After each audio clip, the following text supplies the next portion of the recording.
Think about what it would take to get every country on Earth to agree to something. We can't agree on trade, we can't agree on borders, we can't agree on how to handle climate change or nuclear weapons or who owes who money. The history of international diplomacy is basically one big long argument with occasional pauses. And yet in 1959, 12 nations, including the United States and the Soviet Union, two countries that were pointing nuclear weapons at each other at the time, sat down in Washington, D.C. and signed a treaty about Antarctica without any conflict. No military presence or mining or territorial claims and no nuclear testing. Just leave it alone and everyone agreed. The Antarctic Treaty is the first arms control agreement of the Cold War. Two nuclear superpowers who couldn't agree on anything signed a document about a frozen continent at the bottom of the world. We're going to get into why that's unusual, but first let's talk about what's actually in the treaty. No military bases, no military operations, no weapons testing of any kind including nuclear, no dumping of radioactive waste. No territorial claims. 7 countries had active competing claims on Antarctica before 1959, and they all agreed to set those aside indefinitely. And then in 1991, they added a 50-year ban on mining and oil extraction. Antarctica is estimated to hold significant reserves of coal, oil, natural gas, and minerals, offshore oil potential, rare earth elements, resources that nations go to war over everywhere else on the planet, but everyone agreed just not to touch them here. That treaty expires in 2048, and at that point it can be continued, modified, or discarded, so it'll be interesting to see what happens then. The official explanation for why everyone cooperated so smoothly in 1959 is that the International Geophysical Year of 1957 to 1958, an 18-month period of coordinated scientific research across 12 nations, created goodwill and momentum toward cooperation. Scientists worked together, it went well, and then governments followed their lead. That statement could be right, but it doesn't account for the speed and completeness of the agreement. Nations that were adversaries in every other arena agreed without significant conflict in less than 2 months of formal negotiation.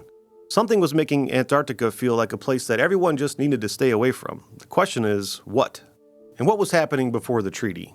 In August 1946, 13 years before the treaty was signed, the United States launched the largest military expedition in Antarctic history, Operation Highjump. 4,700 personnel, 13 ships, including an aircraft carrier and a submarine, along with 33 aircraft.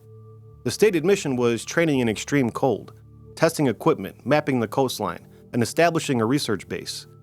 It was planned for 6 to 8 months, but it ended after roughly 2 months with no official explanation for the early departure.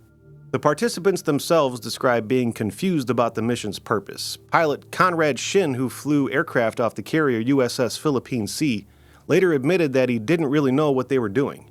That's weird for a mission of that scale involving that level of military resources to leave the participants directionless. After that mission ended, Admiral Richard Byrd, the expedition's organizer and one of the most celebrated polar explorers in American history, said the most important result of his observations was the potential effect on the security of the United States. He said, the time had ended when America could rely on the certainty that distances, oceans, and poles were a guarantee of safety. This training exercise produced findings with national security implications, so much so that the man in charge felt compelled to warn the American public about them. 3 years later, the Soviets launched their own Antarctic expeditions. Both superpowers were actively and urgently interested in this continent, and then in 1959 they both agreed to leave it alone. So what's actually down there? Antarctica isn't just a sheet of ice on flat ground. Under that ice, in some places under more than 2 miles of it, is an entire hidden world that a lot of people don't think about very often. There's over 400 subglacial lakes beneath the Antarctic ice sheet. Liquid water kept liquid not by the surface temperature, but by geothermal heat from below and the pressure of miles of ice from above. Some of them have been isolated from the surface for 15 to 25 million years. The largest of them is Lake Vostok. It's roughly the size of Lake Ontario, and it sits under about 2.5 miles of ice. The actual surface of the lake is 500 feet below sea level. In 2013, when researchers analyzed ice cores drilled from above it, they found DNA from over 3,500 organisms, including bacteria found in the digestive tracts of fish. Now remember, this lake has been sealed from the surface for millions of years, and it contains evidence of complex biology. Underneath the Gamberstev Mountains, a mountain range the size of the European Alps that no human has ever seen because it's buried under 1.5 miles of ice, researchers have documented significant geothermal heat anomalies, more than double what the geology should produce. And the source of that heat is not fully understood. And near the South Pole, there's a roughly 63-mile-long region where the geothermal flux is more than double what's expected for that type of ancient rock. Hydrothermal circulation along the fault system is the proposed explanation. Hydrothermal circulation means hot water moving through rock, which should mean liquid environments underground. And this is something that I didn't even know about until I started researching this video. There's something happening in Antarctica right now that physicists can't explain. NASA's been running an experiment called Anita, and that stands for the Antarctic Impulsive Transient Antenna.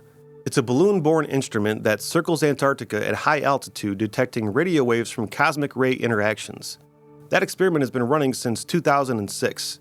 In 2018, Anita detected something that shouldn't be possible under the standard model of physics. High-energy particles, specifically tau neutrinos, appearing to come up from below the ice, from inside the Earth. The problem is that's not how tau neutrinos work. A tau neutrino moving through solid rock and ice at the energies Anita detected should have been absorbed long before it could travel through the planet and emerge from the ground in Antarctica.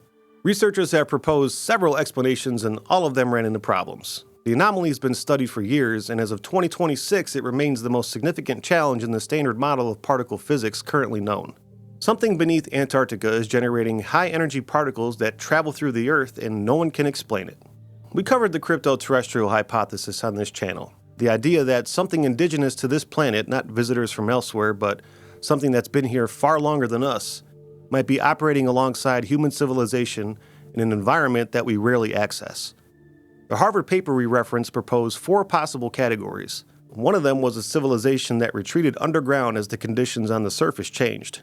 Antarctica has been ice-free within geological memory. The Gamberstev Mountains were accessible surface terrain before the ice sheet formed. There are geothermal environments beneath that ice, liquid water, heat, chemical energy, that have been isolated from the surface for millions of years.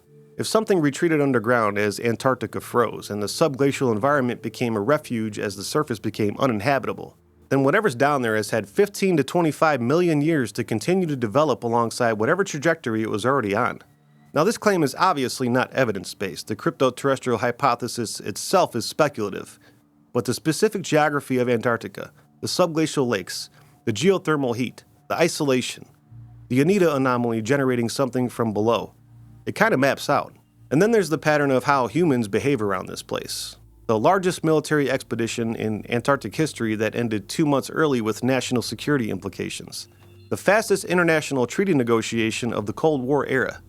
Every nation agreeing to leave this specific place alone while fighting over resources everywhere else. Maybe this is the actual agreement that we made with an alien species. It wasn't about allowing them to abduct citizens from us from time to time. Maybe it's just that we don't mess with their resources. They can stay there undisturbed, and in return, they won't take us out.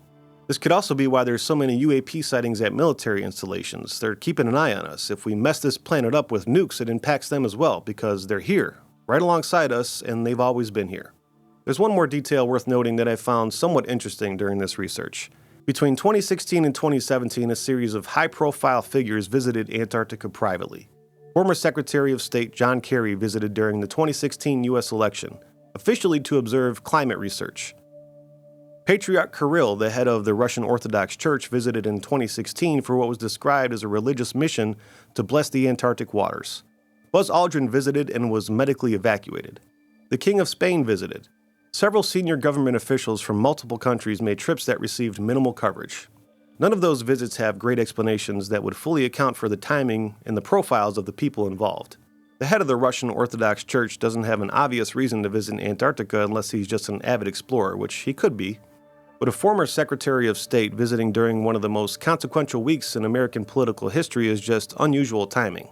Now, whether those visits are connected to anything interesting or simply coincidental, I don't know, but they did happen. I don't think there's a clean answer for any of this. The treaty, the timing, what's actually under the ice. But every nation on Earth agreeing to something for the first time in modern history isn't nothing. And neither is a deadline sitting on the calendar for 2048 that almost nobody's talking about yet. So what do you think happened between 1946 and 1959 that made every country agree to walk away from this place? Do you think there's something or someone there that we've made a deal with just to stay away? Or do you think we're just protecting the last resources available to us on this planet in the event of a catastrophe?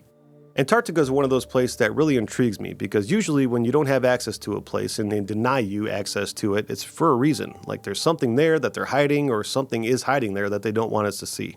Or maybe it is just to protect the environment and the ecosystems there, but we haven't proven that we're willing to do that anywhere else on the planet. I would love to hear what you think about Antarctica in the comments. I've been getting a ton of awesome comments and I've been learning a ton from them, and I appreciate everyone sharing with me. As always, if you haven't already done so, please subscribe, like, and comment on this video. Until next time, I'll talk to you later.